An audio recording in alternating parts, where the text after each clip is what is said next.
to get. Very important vocabulary word, to get, to be able to express the idea of getting.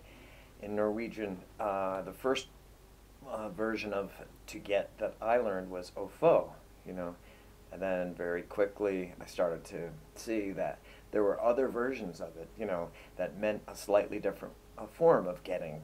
And not only is it interesting to just see in general, but these are used metaphorically. They're not all literal, and that provides a real insight beyond grammar, beyond the mechanics of how the language is used. It gives me a really good idea of how sophisticated and, you know, how just kind of the nature of things, what's going on. So Mia can do fo. There you go. There's a sentence with fo in it, and here is the conjunction of the verb fo. When you see so in a sentence like that, so Mia like that, you can flip that sentence around and say, du can fo so Mia if you want. It happens sometimes with that word. So vi can få till. So you add fo with till, and then it turns into achieve. And it's very easy to remember these for some odd reason. And there's two pieces of a jigsaw puzzle that are already put together, and they form this word. That's the way I think of them. Here's some more. Fotak I, get hold of. And once you see it used like this more than once, 3 or 4 times maybe, or you hear somebody say it, then it starts to make sense. You know, it's all together as a group. Fo fat po, right? The same idea, just another version of it. And fat here, this is not a typo, that's just another word. It's not part of the fo. It's another word. And so if you were just doing grammar, specifically grammar, and studying that without seeing how it's used, you might get confused by that. But when you see how they're used, it becomes very clear.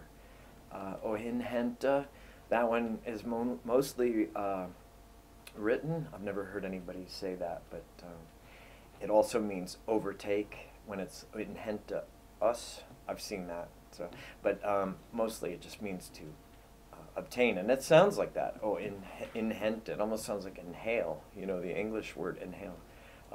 Skaffa and skaffasai. You see them just alone or with that, and so that's how that is used in a sentence, and it means to get.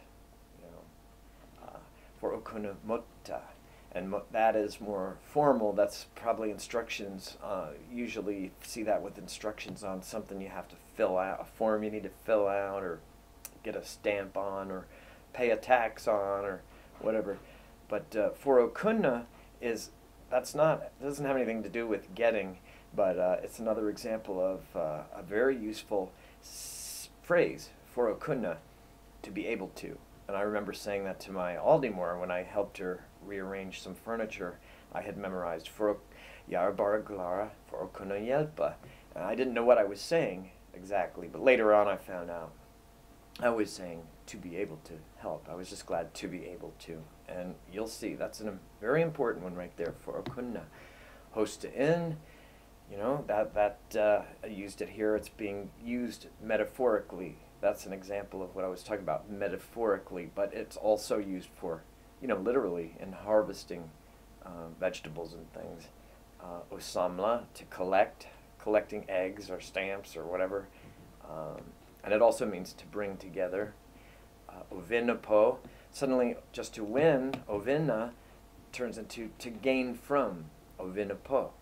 So, you know, you can use this, you'll see it used. Go ahead and put it into a search engine, watch how that term is used in various blogs and on the, you know, on the web, and it's a very good resource, the search engine, for that kind of thing. Keep going. Oh, updriva, to come by, you know, to be found.